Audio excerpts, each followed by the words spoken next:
محمد وعلى آل سيدنا محمد وبارك وسلم.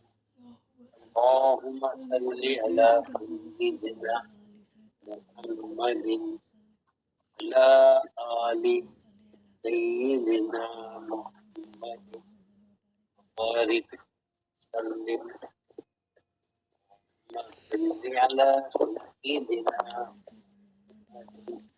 وعلى آل سيدنا محمد وبارك وسلم.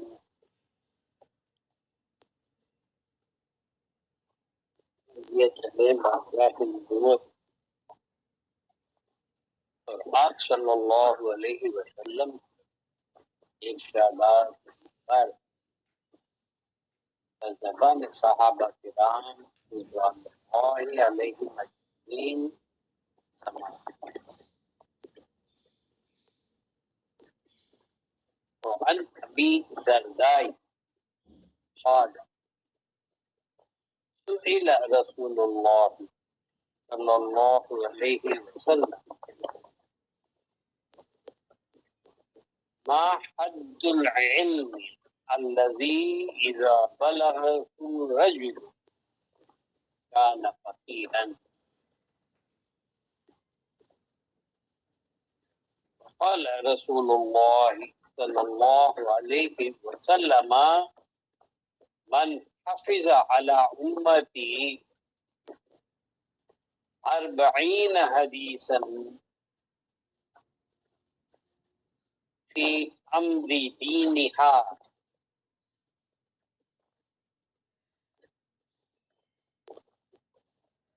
بعثه الله فقيها وكنت له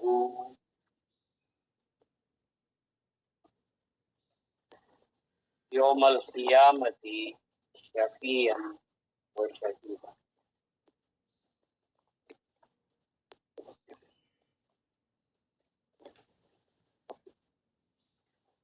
حضرت ابو درداء رضی اللہ تعالی عنہ روایت کرتے ہیں کہ رسول اللہ صلی اللہ علیہ وسلم سے دریافت کیا گیا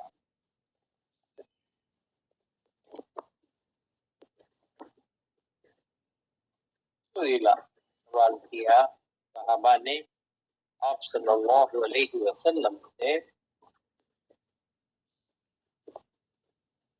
کیا تھا ما حد العلم الذي اذا بلغه الرجل كان فقيها.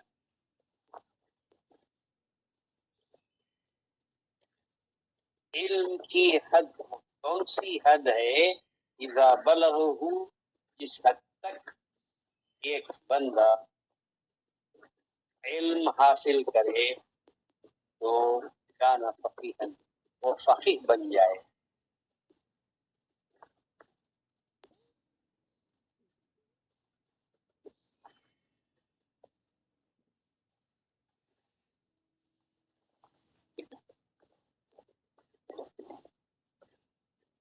سرکار دو عالم صلی اللہ علیہ وسلم نے ارشاد فرمایا میری امت کے جس تک نے ان کے معاملات 40 حدیثیں یاد کر لی تو اللہ تعالیٰ اس کو فقیہ اٹھائے گا اور میں قیامت میں اس کا شفیع اور گواہ.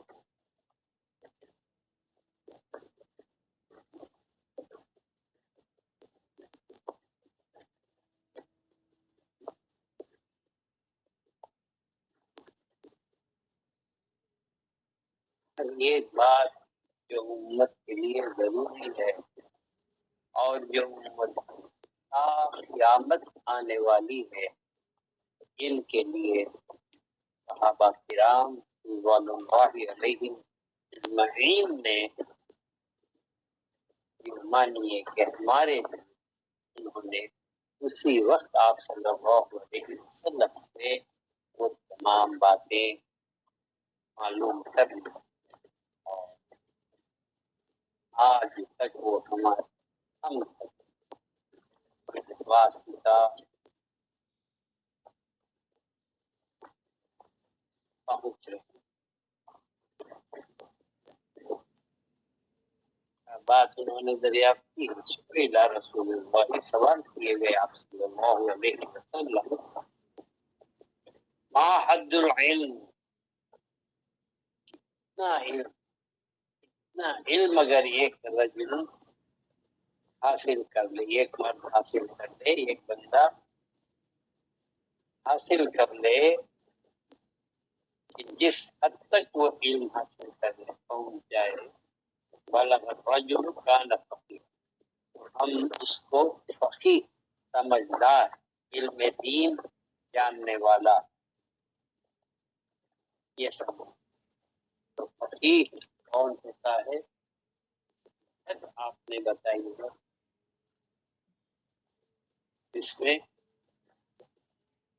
بندہ کیا ہوتا ہے کہ بس بندگی کے درجات، جب بندہ عبادت میں اللہ تبارک و تعالیٰ کے لگ جاتا ہے اور رجوع اللہ کرتا ہے، تو اس بندے کو ہم عابد، بندہ عابد کہلاتا، عبادت کرنے والا.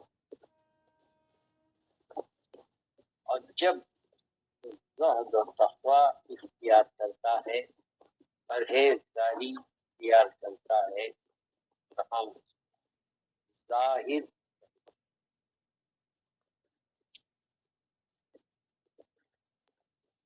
عابد بنتا ہے، پھر وہ زاہد بنتا ہے. اس کا درجہ اور زیادہ ہوتا ہے. عابد عبادت میں لگتا ہے لیکن اس سے وہ بات پتا نہیں ہوتے کہ زہد کیا ہے.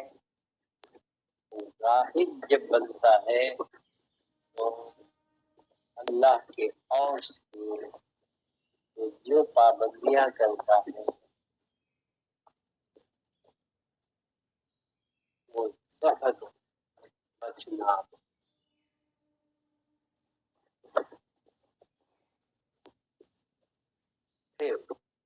جب عبادت کرتا ہے تو اس کو عبادت کے اندر بغیر علم کے، سمجھ کے ہو سکتا ہے کہ اس سے خطا ہو جائے.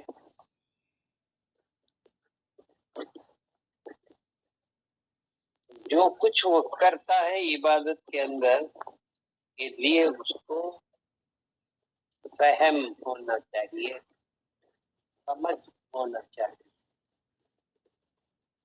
اس عبادت کی اہمیت یا یہ کہ عبادت کی صحت کے لیے عبادت ایسی ہو کہ اللہ تبارک و تعالیٰ اس کو قبول کر. اس میں سمجھ کی ضرورت ہے کہ بغیر سمجھے کہ اگر وہ عبادت میں لگتا ہے وہ عبادت ناقص ہوتی ہے اور قابل قبول نہیں. اس لیے دین کے ہر عبادت کے احکام کے اندر اس کی سمجھ پیدا کرنا ضروری ہوتا ہے. جب یہ بات چلی تو صحابہ نے آپ صلی اللہ علیہ وسلم سے یہ دریافت فرمایا کہ علم کی کتنی حد تک ایک بندہ حاصل کرے، پہنچے، تو وہ اس کا سمجھ رکھنے والا بن جائے گا، جس کو ہم فقیہ کہیں.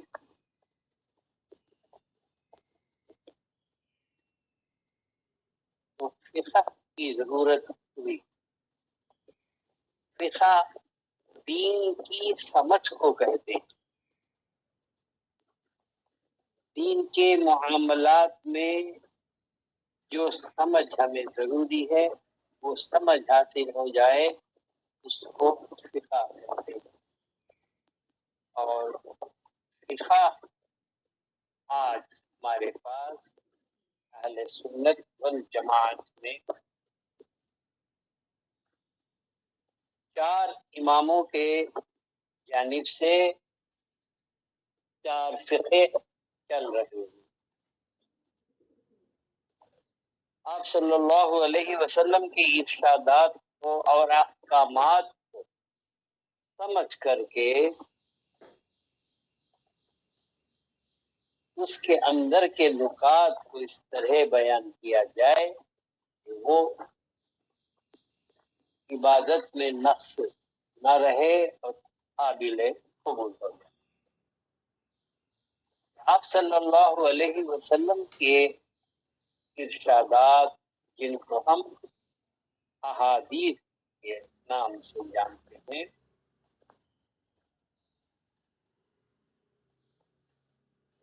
وہ صحابہ کرام صلی اللہ علیہ وسلم کے اس دور میں صحابہ کی بھی سمجھ اتنی اعلیٰ تھی کہ وہ جیسا ہی آپ صلی اللہ علیہ وسلم آپ کے سامنے فرمایا کرتے تھے تو ان کو سمجھ آ جاتی، کیونکہ آپ نبی کریم صلی اللہ علیہ وسلم کی صحبت میں بہترین امت آپ صلی اللہ علیہ وسلم کے صحابہ۔ جیسے ہی دور گزرتا گیا تو ہر بات کو پھر سے سمجھنے کی ضرورت پڑی۔ جب امت اور آگے بڑھتی گئی تو سمجھ کی کمی ہوتی گئی اور معلومات اضافے کے لیے اس کی سمجھ کی ضرورت ہے جس کا نام فقہ۔ اسی وقت صحابہ نے آپ سے یہ بات دریافت کی کہ علم کتنا حاصل ہو جائے، اس حد تک ایک بندہ علم حاصل کرے تو وہ فقیہ، یہ دین کی سمجھ رکھنے والا۔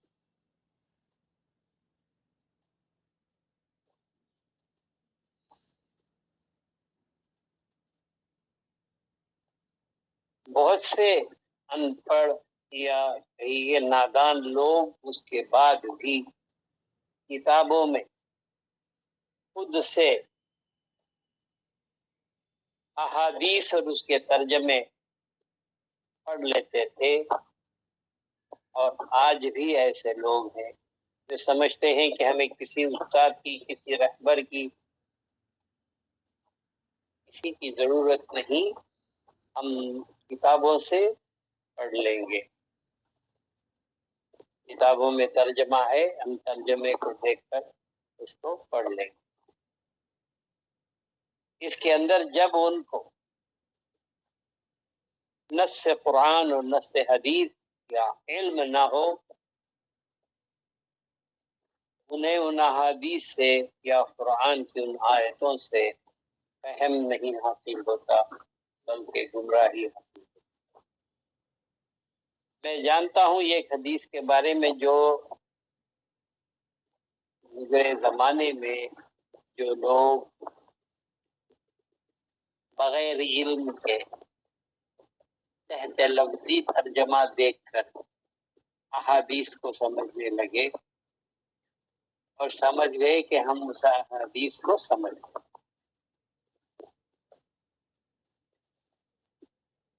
ایک حدیث میں ایسا آیا ہے طعام المیت حرام، یہ اللہ کا حکم ہے، طعام المیت حرام۔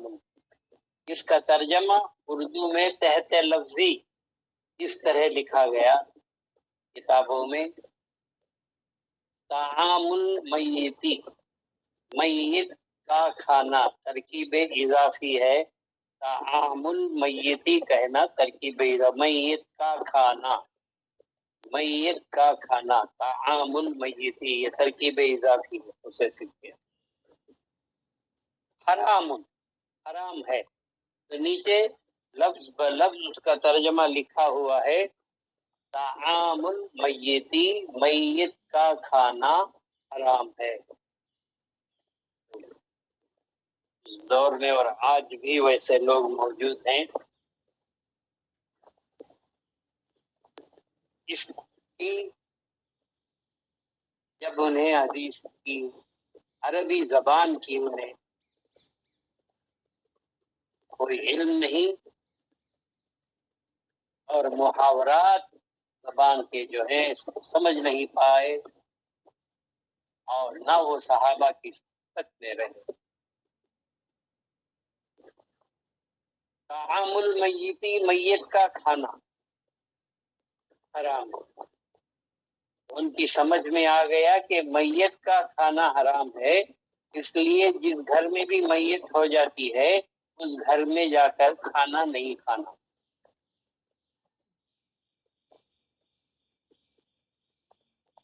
میت کا کھانا، وہ یہ سمجھ گئے کہ میت کا کھانا حرام۔ آج بھی ہیں یہ لوگ ایسی سمجھ رکھنے والے کہ جس کسی کے گھر پر موت ہو جائے، میت رہے، اور وہاں پر ہمیں جا کر کے ان کا گھر والوں سے ملاقات کرنا ہو، یا ان کا ساتھ دینا، یا میت میں شامل ہونا یا رہنا، تو پھر کھانا وہاں پر نہیں کھانا۔ تو یہ حجت قائم کر لی گئی کہ میت کا گھر غم کا گھر ہے، اس لیے نہیں کھانا، وہ ایک فرقہ ہوگا۔ اور ایک نے کہا کہ حکم ہے کہ میت کا کھانا حرام ہے،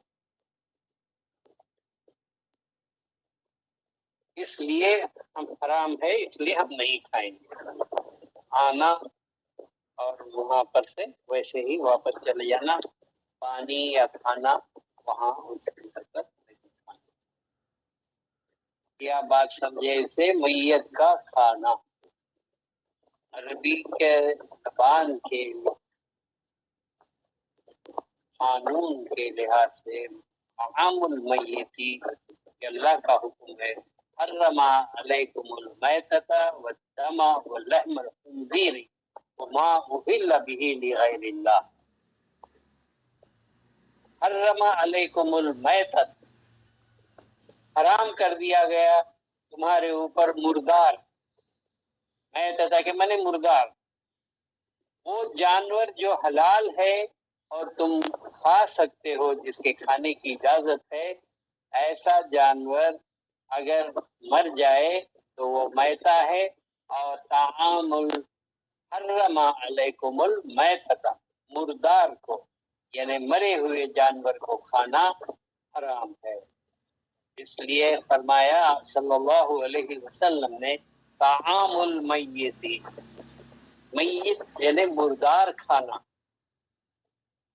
طعام المیت کے معنی ہوئے کہ مردار کھانا، جیسے بکرا ہے، ذبح کرنے سے پہلے مر گیا تو ہم اس کو نہیں کھا سکتے، وہ ہمارے لیے حرام ہے۔ مرغی ہے، وہ ذبح سے پہلے اگر مر جائے تو ہم اسے نہیں کھا سکتے۔ شکار کر کے جو کتا شکار لے کر آتا ہے تو اس میں مر گیا تو اس کا کھانا پہنچنے تک بھی ہمارے لیے حرام ہے۔ تو میت مردار جو ہے، مردار کو کہا طعام المیت، کھانا مردار کا۔ مردار کے کھانے کے حرام کو ہم معاف سمجھی فہم نہ ہونے کی وجہ سے، میں آپ کو فقہ اسے کہتے ہیں، اس کے لیے مثال پیش کیا کہ سمجھ جو ہے آپ صلی اللہ علیہ وسلم نے جو صحابہ کو کیا ہے، اور صحابہ سے تابعین اور تبع تابعین اور ائمہ کرام تک ہمیں یہ چیز پہنچی ہے۔ اور اس کا معنی یہ ہوا کہ مردار کا کھانا حرام ہے، نہیں کہ میت کے گھر کا کھانا حرام۔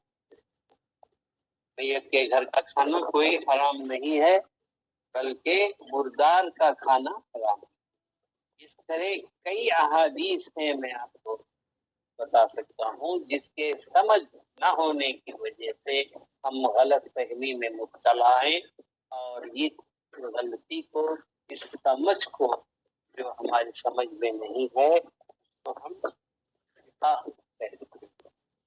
آپ صلی اللہ علیہ وسلم نے ارشاد فرمایا وقال رسول اللہ صلی اللہ علیہ وسلم من حفظ على امتی 40 حدیثا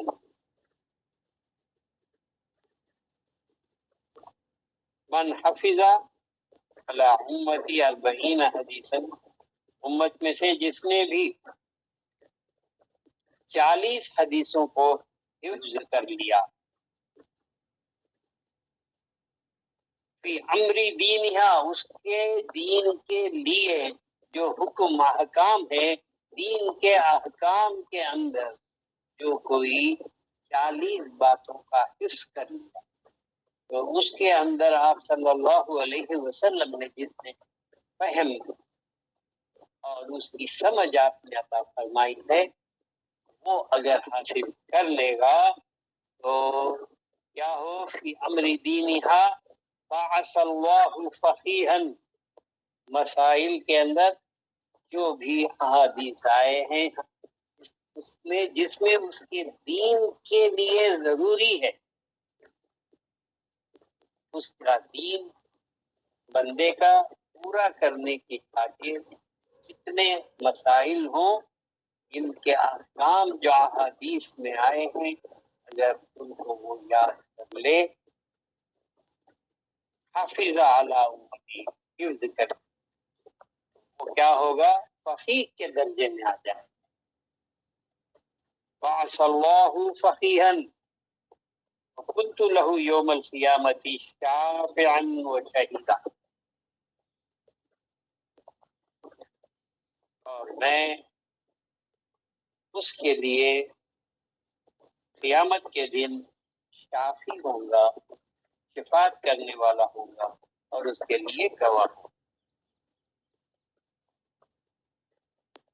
اتنے احکام ہیں کہ ہم کو سمجھ اس کے اندر نہیں ہے اذا قمتم للصلاة فاغسلوا وجوہکم اذا قمتم الى الصلاة قرآن کی آیت ہے جب تم کھڑے ہو جاؤ نماز کے لیے فاغسلوا وجوہکم یہ وضو کرنے کے احکام میں یہ آیت نازل ہوئی ہے فاغسلوا وجوہکم کیسے کریں گے ہم جب تم نماز کے لیے کھڑے ہو جاؤ اذا قمتم الى الصلاة فاغسلوا وجوہکم تم اپنے چہروں کو دھو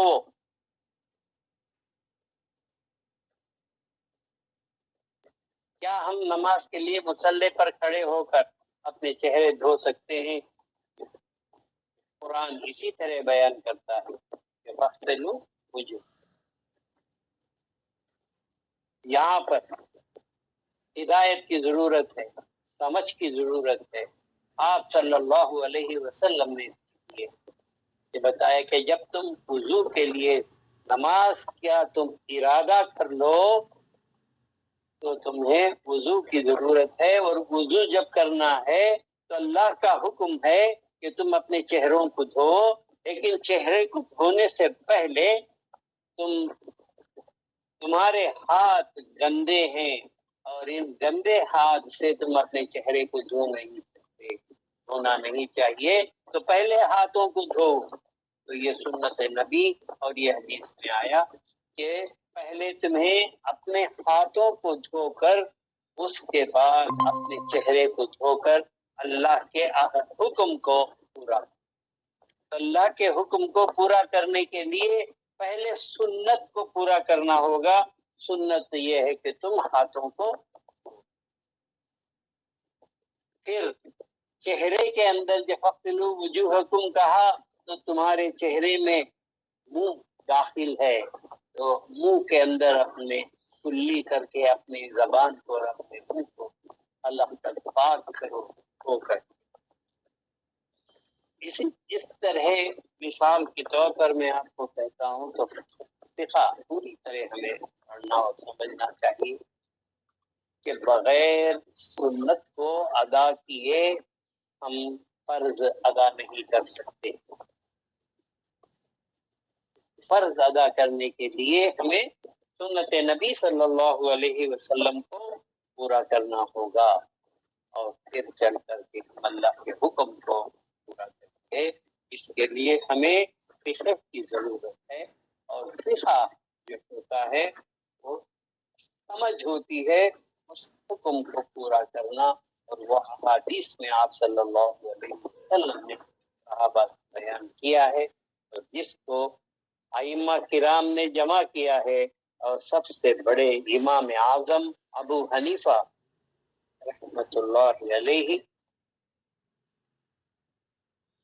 کا فقہ جو ہے آج دنیا کے 80% لوگوں کا ہے۔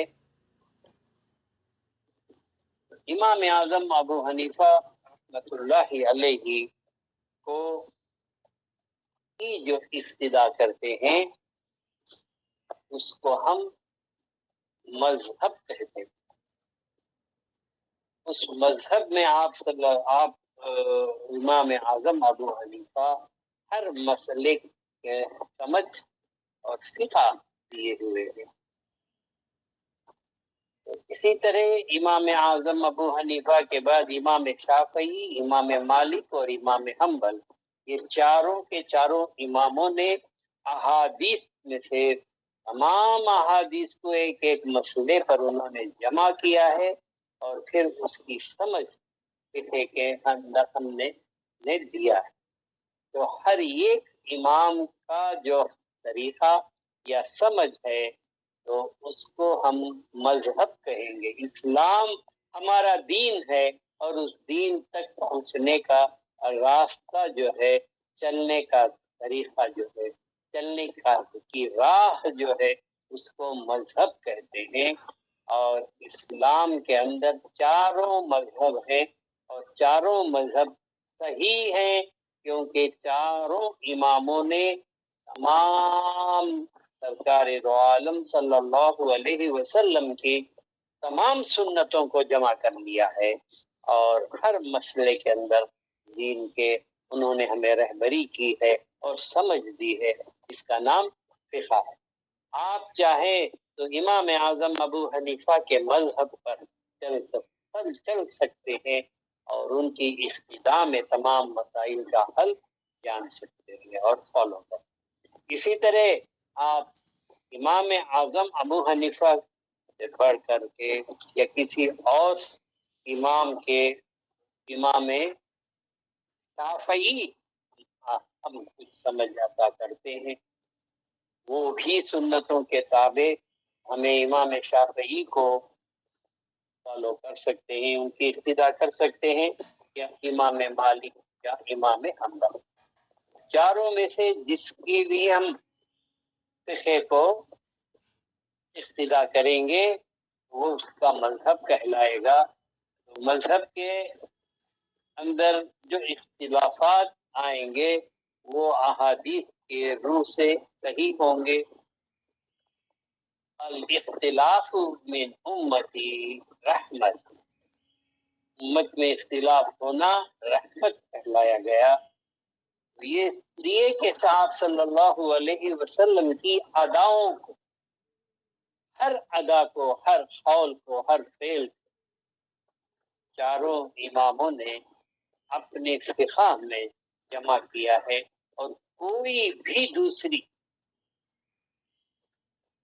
ایک حدیث یا آپ کی سنت ان سے باقی یا باہر نہیں رہی۔ اس لیے چاروں کا اتفاق ہے اور اجماع ہے کہ الدین یدول بین الاربعین، پورے کا پورا دین ہمارا ان چاروں کے اندر دور کرتا ہے، گھومتا ہے، سرکولیٹ کرتا ہے، کہ جو بھی دین ہے ہمارا یہ ان چاروں اماموں کے مسائل کے فقہ کے اندر دور کرتا ہے، اور کوئی سنت آپ صلی اللہ علیہ وسلم کی اس کے باہر چھٹی ہوئی نہیں ہو۔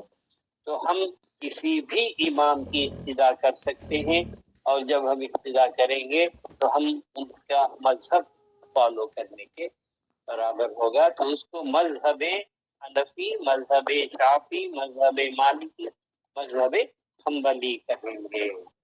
تو ان چاروں کے اندر ایک دوسرے سے کوئی ٹکراؤ نہیں ہے، بلکہ تمام کے تمام سنتوں کو آپ صلی اللہ علیہ وسلم کے ان اماموں نے جمع کر کے اس کا فقہ ہمیں عطا فرمایا۔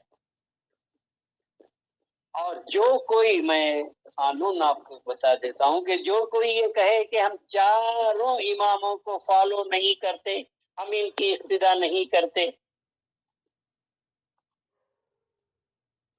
تو وہ چاروں امام کا یہ فیصلہ ہے کہ وہ دین خارج از دین ہے، دین کے باہر ہے، ہمارے دین کے اندر نہیں۔ ہم غیر مخلدین، ہم تقلید نہیں کرتے۔ جو تقلید نہیں کرتا یعنی چاروں اماموں میں سے کسی ایک بھی امام کے قانون کو تسلیم نہیں کرتا اور خود کو غیر مخلد کہتا ہے، وہ خارج الدین ہے، ہمارے دین کے وہ باہر۔ ان کے مسائل کے اندر ہمیں کوئی گفتگو اب نہیں کرنا ہے، بس اپنے آپ کو اور اپنی عبادتوں کو، ریاضتوں کو اور اپنے دین کو ہمیں بچانا ہے، ان لوگوں سے ہمیں دور رہنا ہے، اور ایسے علماء کے بیانات بھی نہیں سننا ہے۔ وہ جو کچھ بھی کہیں گے اس کے خلاف کہیں گے۔ آج کل بہت سے ایسے محررین کہوں میں ان کو، وہ کوئی علماء نہیں ہے لیکن لوگوں کو جمع کر لیتے ہیں، جیسا کہ وہ ڈاکٹر نائک ہے، جس کے مسائل نہ کسی بھی امام سے نہیں ملتے ہیں، تو اگر وہ کچھ کہے اور ہم یہ سمجھے کہ یہ صحیح ہے تو ہمیں دیکھنا ہوگا کہ امام اعظم ابو حنیفہ نے، امام شافعی نے، امام مالک نے، امام حنبل نے اس کے بارے میں کیا فیصلے، ان کے پاس اس کے کیا ہے۔ اگر اس کے اندر ٹکراؤ ہے، وہ قابل رد ہے، وہ مردود ہے، اس کو ہم نہیں مانیں گے۔ کوئی بھی دوسرا عالم ہو، کسی بھی مدرسے کا ہو، کہیں کا بھی فارغ ہو، اگر وہ چاروں اماموں کے فیصلے پر، فقہ پر اتفاق نہیں کرتا یا کسی کے فیصلے فقہ کو نہیں مانتا ہے، ہم اس کے فیصلے یا فتوے کو نہیں مانیں گے۔ یہ چاروں کے چاروں مل کر اہل سنت والجماعت کہلاتے ہیں، اور ہم اہل سنت والجماعت کے راستے پر چلنے والے ہیں، اور ہمیں اس کا خیال رکھنا چاہیے کہ اس کے خلاف جو بھی کہے گا وہ ہمارے ایمان کے خلاف کہے گا اور ہمارے ایمان میں کمی آ جائے گی۔ نعوذ باللہ، اللہ بچائے کہ ہمارا ایمان مضبوط ہو جائے۔ ذرا بھی ہمیں اس کے اندر ڈگمگانا نہیں چاہیے، اور ان لوگوں سے ہمیں پرہیز کرنا اور دوری اختیار کرنا چاہیے۔ اگر معاشرے کے اندر ہمارے ساتھ ان کا لین دین ہے تو ہم کو ان کے مسائل کے اندر نہ بحث کرنا چاہیے اور نہ الجھنا چاہیے، بلکہ اپنے آپ کو، اپنے دامن کو بچانا۔ اور سرکار دو عالم صلی اللہ علیہ وسلم نے اس کی حد بتائی، کم از کم جو عالم نہیں ہے، مدرسوں کا فارغ نہیں ہے، عربی کا عالم نہیں ہے، فقہ کا جاننے والا نہیں ہے، تو کم از کم اس کو 40 مسائل کے اندر ان باتوں کو جو اس کے دین کی خاطر ضروری ہیں وہ اس کو حفظ کر لینا چاہیے۔ جب وہ ایسا کرے گا تو آپ صلی اللہ علیہ وسلم قیامت میں اس کے شافی ہوں گے اور اس کے لیے گواہ، اور کما قال النبی صلی اللہ علیہ وسلم۔